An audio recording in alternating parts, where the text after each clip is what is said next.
እናመሰግናለን። የመጨረሻ አንድ ፕሮግራም ነው የሚቀረን። የመጨረሻው ፕሮግራማችን ሁለት ሰዎችን ወደዚህ ጋብዛለሁኝ። ሁለቱ ሰዎች ኢንተርቪው እናደርጋለን። ወንድሜ ስዩም እና እንደዚሁም ደግሞ ዶክተር ቶማስ ወደዚህ ይመጣሉ። ሁለቱ ምንድነው አንድ የሚያረጋቸው ነገር አለ።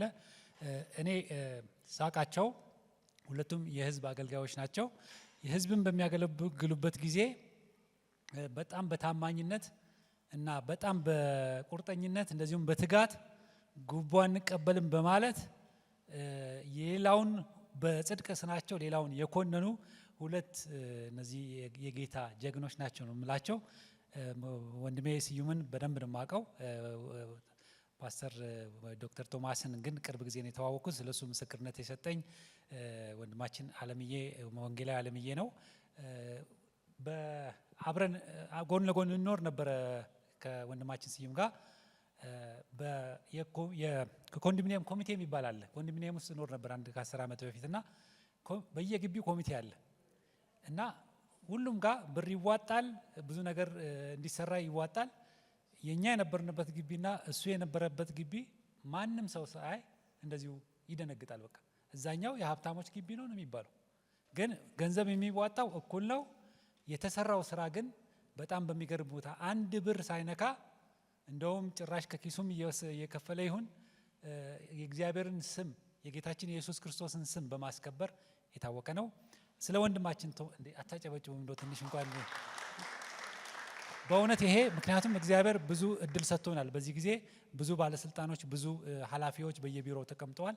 ስንቶቹ ናቸው በጽድቅና በታማኝነት ጓደኞቻቸው ሀብታም ሲሆኑ ሰርቀው ዘርፈው ህዝብ አስለቅሰው ሀብታም ሲሆኑ እነሱ ግን የፈለገ ይቅርብን ብለው እንደውም ጭራሽ ጉቧን በላም በማለታቸው ከስራቸው የተባረሩ ከደረጃቸው ዝቅ ያሉ ብዙ አሉና ለነዚህ ምሳሌ ይሆናሉ ብዬ ነው። ሁለተኛው ፓስተር ዶክተር ቶማስ እንደዚሁ በህዝብን የሚያገለግል በመንግስት ስልጣን ላይ ያለ ነገር ግን በዚህ አገልግሎቱ እንግዲህ በጣም ጥሩ ምስክርነት ከሰው ነው የሰማሁት። በሁለተኛ ወገን ነው የወንድማችን ስዩምን እኔ በራሴ ስለማውቀው ነው። የእሱን ደግሞ ከሰው ነው የሰማሁት። ስለዚህ ሁለቱ ይመጡና ምክር ሰጥተውን ፕሮግራማችንን እንጨርሳለን።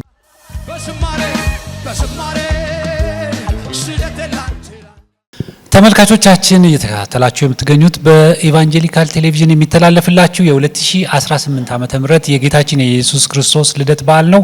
በዚህ በዓል ዝግጅታችን ላይ የተለያዩ ዝግጅቶችን ወደ እናንተ እያደረስን ቆይተናል። የዝግጅታችን አንዱ አካል የሆነው ደግሞ በዚህ በእንግድነት ከተገኙት ማለት በዛሬ የምንገኘው በቦሌ ሙሉ ወንጌል ቤተክርስቲያን ነው። በዚህ ከተገኙ የኢቫንጀሊካል ቴሌቪዥን እንግዶች መካከል ሁለቱን ወደ እናንተ ይዤላችሁ ቀርብ ያለው ቅድም እንደተናገርኩት ሁለቱም ህዝብን በማገልገል ማለት በተለያየ ስልጣን ደረጃ እንደዚሁም ደግሞ ህዝብን በማገልገል ይታወቃሉ። በዚህ በሚያገለግሉበት ጊዜ ደግሞ ጥሩ ምሳሌ በመሆን ለክርስቲያኖች አርያ የሆኑ ስለሆኑ ሁለቱን ይዤላችሁ ቀርብ ያለው እኔ ቅድም አስተዋወቂያቸዋለሁ። አሁን ደግሞ ራሳቸውን ያስተዋውቁናል።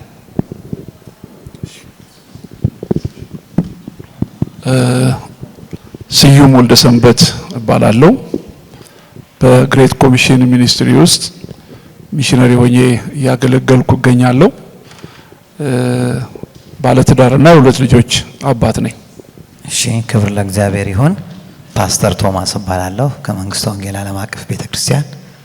እኔም የአንድ ልጅ አባትና የአንዲት ሚስት ባል ነኝ። አመሰግናለሁ። እሺ፣ እንግዲህ ሁለታችሁንም አስተዋውቂያችኋለሁ። ሁለታችሁም በተለያየ ህዝብ ኃላፊነት ስራዎች ላይ ሰርታችኋል። በምትሰሩበት ጊዜ የተለያዩ ተግዳሮቶች አሉ። ክርስቲያኖች በአሁኑ ሰዓት ብዙ ቦታ ይዘዋልና እናንተም ደግሞ በዚህ በህዝብ ኃላፊነት በምትሰሩበት ጊዜ የገጠማችሁ ተግዳሮት በተለይ ከቅድስና ጋር ከእግዚአብሔር ከሚያጣላ ነገር ጋር ያጋጠማችሁ ነገር ካለ ከዚህ ከገጠመኝ ብንነሳ። እሺ፣ አመሰግናለሁ። እኔ የምኖረው ጀሞ አካባቢ ነው።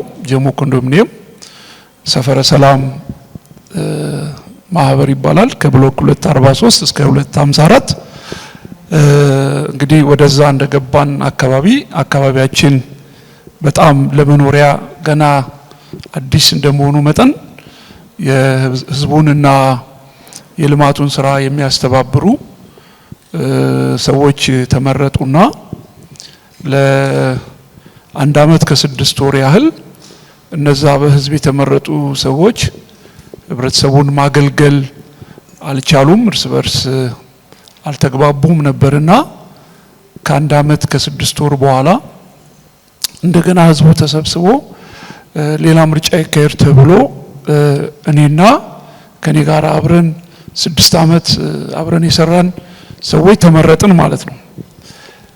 ስንመረጥ ቀደም ሲል የነበሩ አመራሮች ያስቀመጧት ትንሽ ገንዘብ ነበረች። ያችን ገንዘብ ነው የተረከብነው እና ያው የመሰረታዊ ነገሩ ኮሚቴ የሚዋቀረው ወይም እንትን የሚለው ልማት ለማልማትና የነዋሪውን ደህንነት ለመጠበቅ ነው ዋና ዓላማውና እነዚህ ሁለት ነገሮች ፈጽሞ አልነበሩ። አጥር የለውም ግቢው፣ ማንም ይዘረፋል፣ ብዙ ችግሮች ይፈጠራሉ፣ ምንም አይነት ልማት የለም። ህዝቡ ግን ያው ወራዊ መዋጮ ያዋጣል። እኛ እንደገባን እንግዲህ ያደረግነው ነገር መጀመሪያ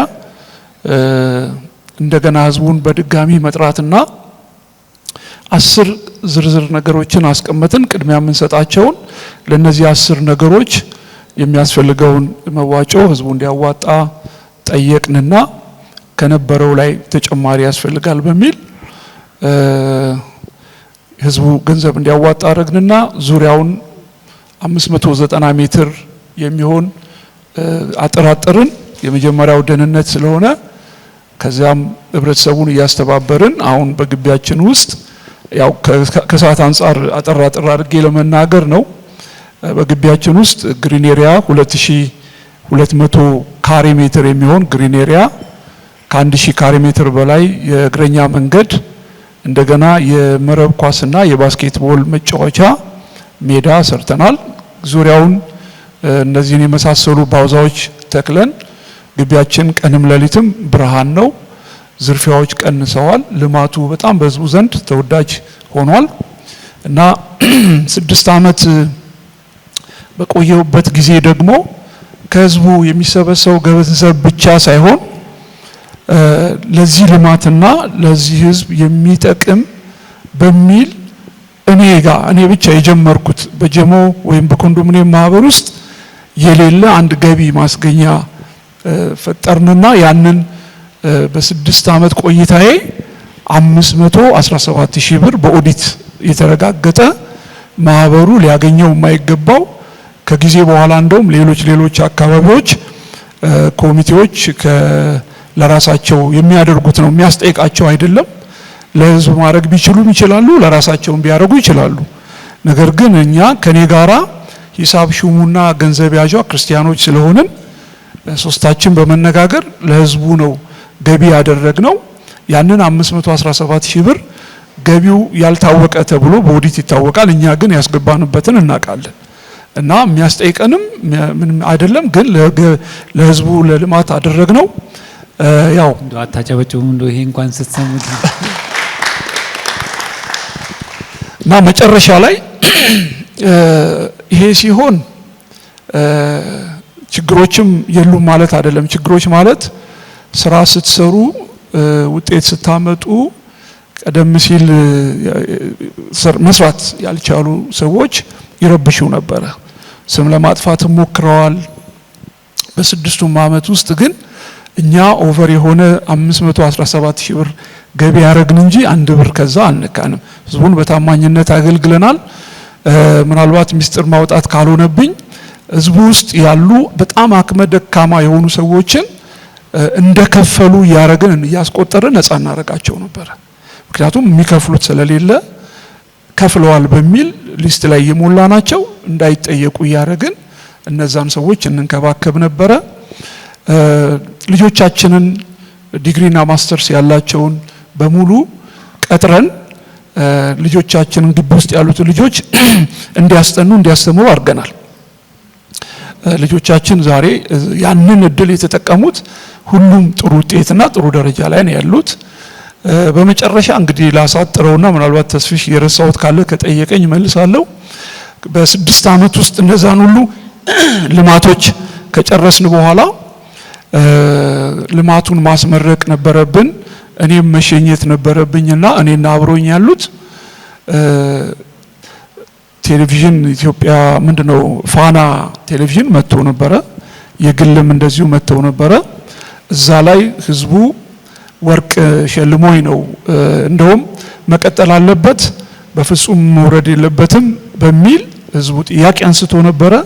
ነገር ግን ህግ ስለሆነ ከ6 ዓመት በላይ መቀጠል ስለማይቻል በዛ መልኩ ልማቱን አስመርቀን በብዙ ልልታ በብዙ እውነት ለመናገር በቃ ደስ የተሰኘውበት ቀን ቢኖር ያ ቀን ነው እና ህዝቡ ልል እያለ እኔ ወርቅ አንገቴ ላይ ተሸልሜ በክብር ስወርድ ይሄንን የሚመስል ነገር የለም።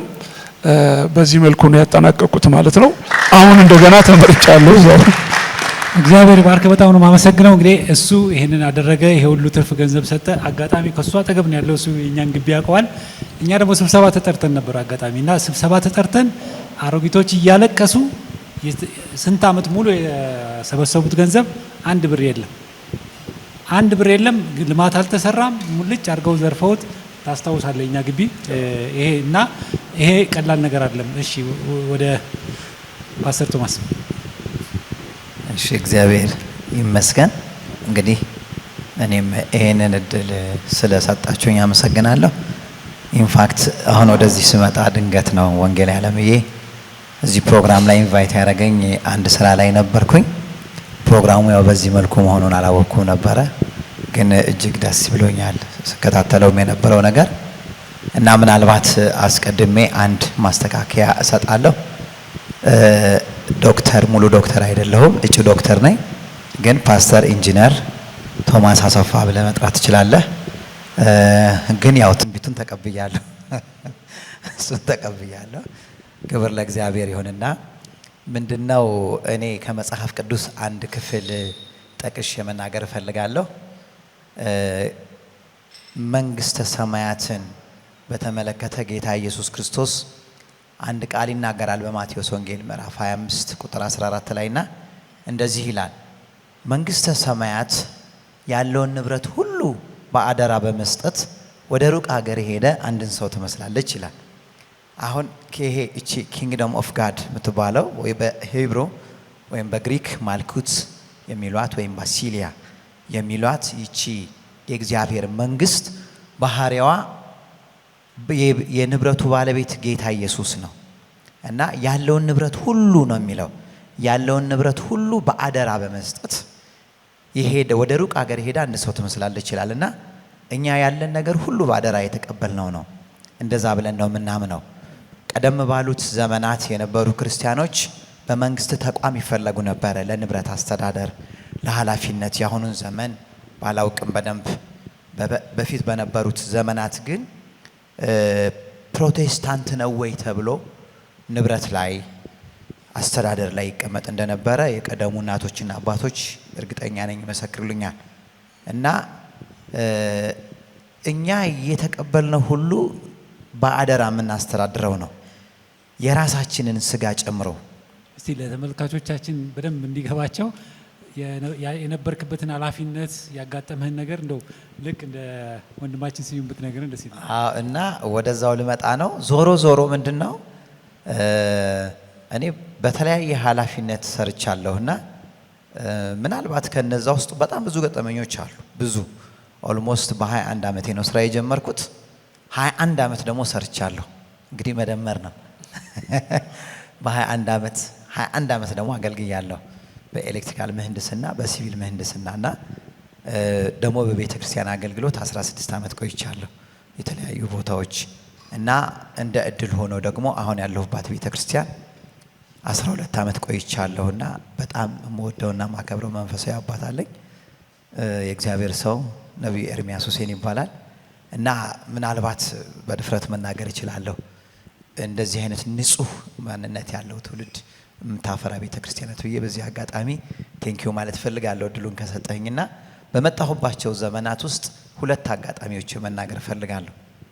አንዱ ኤንጂኦ ውስጥ ስሰራ ነውና የደሞዝ ልዩነት ስለነበረው የኤንጂኦን ስም መናገር አልፈልግም፣ ይቅርታ ይደረግልኝና የኮንስትራክሽን ሄድ ሆኜ የገባሁ እዛ ኮንስትራክሽን አለው ከአሜሪካ መንግስት ኤድ እየተደረገ የሚሰራ ድርጅት ነውና በአጋጣሚ እኔ የደረሰኝ ቦታ ሪሰርች የተሰራበት ሩላር ተብሎ ነው ማለት በረሃማ ነው ምናምን ነው የሚለው ሪሰርቹ።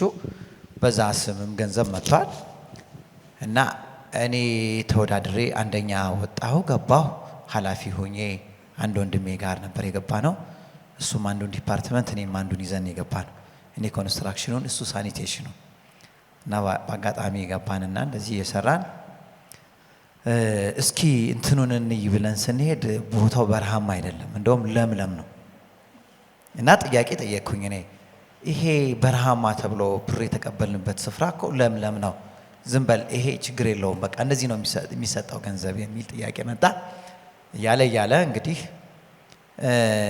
ውሃ ቆፍረን እናወጣለን እና ውሃ ቆፍሮ ከመውጣቱ በፊት የ3 ሚሊዮን ብር ጀሪካን ተገዝቷል እና ውሃው አልወጣም አስታውሳለሁና ክረምት ነበር እየሄድን በምንሄድበት መኪና አንድ ልጅ ህፃን ልጅ የ3-4 ዓመት ልጅ ይሆናል ሱሪ ቆይ ቁምጣ ያላደረገ ጫማም ያላደረገ ሹራብ ያደረገ ሹራቡ ደግሞ ተተርትሮ ሆዱ ይታያል ይሄ እንትኑ ምርቱ አካባቢ ይታያልና በጣም ጥቁር እጅግ በጭቃ የተለወሰ ልጅና የገጠር ልጅ ነው እዛ ኤሪያ ላይ ይሄድ ነውና እሱን አየሁት እና ይመስለኛል እኔ መንፈስ ቅዱስ የነሱን ገንዘብ ነው ይለኛል እኔ በግልጽ ይሄንንም በዚሁ አጋጣሚ ከሰሙ ይማሩበታል ብዬ አስባለሁ እና የነሱን ገንዘብ ነው ሶ ፋይናሊ በጣም ኢሪቴት አደረገኝና ያንን ለሊት በጣም ስጨነቅ አደርኩኝና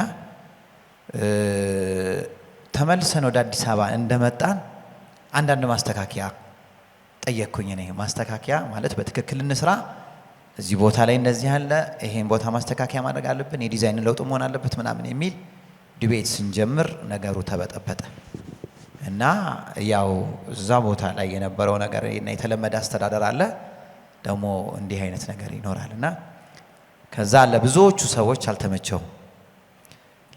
ሰዎች አልተመቸውም ከዛ በኋላ ያለው ነገር አልጋ ባልጋ አልሆነም ከዛ ብዙ ሳልቆይ መልቀቂያ ጠየቅኩኝ ምክንያቱም የሚያሰራ ነገር አልነበረው መልቀቂያ ስለፈሩ እና ሚስጥርም ስላወቅኩኝ ከተቀጠርኩበት ደሞዝ በላይ ደሞዝ እንስጣሉኝ እኔ ያኔ 50 ሺህ ብር ብዙ ነው 50 ሺህ ብር ከከፈላችሁኝ እንደማይከፍሉኝ ሳውቅ ስለማቅ 50 ሺህ ብር ከከፈላችሁኝ ይቀጥላሉ አልኩኝ እንደማይከፍሉኝ አውቃለሁ ጣራው 35 ሺህ ብር ነው ያኔ ስለዚህ እንደዛ አይደለም ግን ጣራውን እንከፍላለን አሉኝ አንተ አልቀበልም አልኩኝ በዛ ሰበብ አድርጌ ወጣሁ ይሄ አንዱ ነው ግን እናንተንም ጠይቀው አንድ ነገር ነው አሁን ብዙ የክርስቲያን ባለስልጣኖች አሉ ብዙ ቦታ ይዘዋል እግዚአብሔር ይመስገን ከፍ ብለዋልና በዚህ በተለያየ ህዝብ ኃላፊነት ላይ ያሉ ክርስቲያኖችን ምከሩ ብትሏቸው አስጠንቅቁ ብትባሉ ምን ትሏቸዋላችሁ እሺ ህዝብን ለማገልገል እግዚአብሔር እድሉን የሰጣቸው ሰዎች በነሱ ኃላፊነት ስር ያለውን ህዝብ ማየት ብቻ ሳይሆን እድሉን የሰጣቸውንም ጌታ በማሰብ ዛሬ ታማኝ ሆኖ ማገልገል ታማኝ ሆኖ ለምንም ነገር ባለመሳሳት እግዚአብሔርንና ህዝቡን በታማኝነት ማገልገል ነገ ትልቅ ብድራት እንዳለው አስቦ መስራት ወሳኝ አስፈላጊ ነገር ነው ለምንድነው ይሄንን የምለው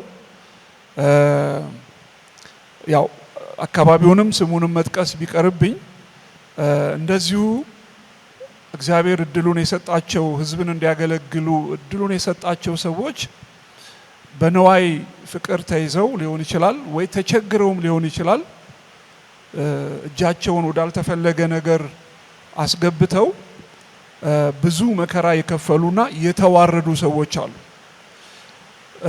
እነዛ ሰዎች ራሳቸውን ሊያዋርዱ ይችላሉ ክርስቲያኖች ግን ከራሳችንም በላይ የተሸከምነውን ታላቅ ስም አብረን ነው የምናዋርደውና በጣም መጠንቀቅ የሚኖርብን በእኛ በስሙ የተጠራንለት ጌታና የተሸከምነው ትልቅ ስም ስላለ ለሱ እጅግ መጠንቀቅ ያስፈልጋል በተቻለ አቅም ምሳሌ ሆኖ ጦም ማደር መምረጥ ያስፈልጋል ብዬ እላለሁ ፓስተር ለገሰ ሌንሳ ስለ ወንድማችን ስዩም እኔ የምናገረው መመሰክረው ነገር አለኝ እድል ይሰጠኝ እያሉ ነውና እዚህ ጋር ይምጡና ቁጭ ብለው ይናገራሉ።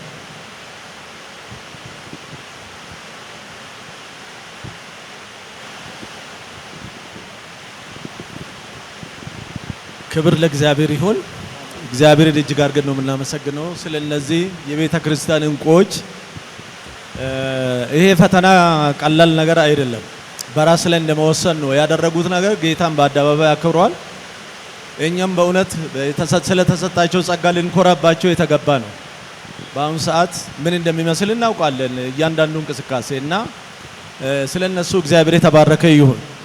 ሌላው ስለ ወንድሜ ስዩም ዛሬ ከ17 ዓመት በኋላ ነው እዚህ ያገኙት። ሰላም ተባብለናል። በእርግጥ ግን አሁን ነው ያረጋገጥኩት።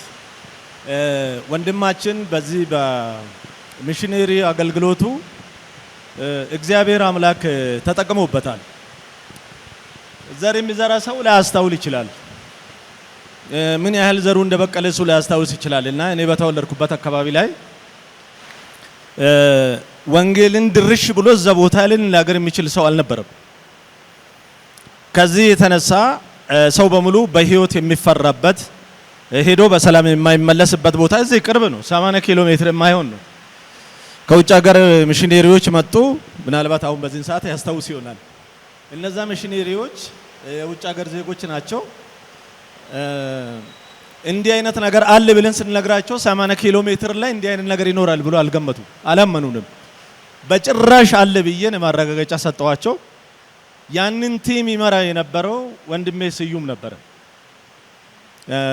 በአካባቢው የነበሩት አብያተ ክርስቲያናት ወንጌላውያን እንዲሰጧቸው እንኳን የአካባቢ ሰው እንዲሰጧቸው ፈሩ። እዛ ደርሰን በሰላም መመለስ ስለማይኖር አንሄድም ብሎ እምቢ አሉ። እኛ እዚህ ከተማ ውስጥ ሌሎችን አስተባብረን ምሽግ ይዘን እንጸልይ ነበር።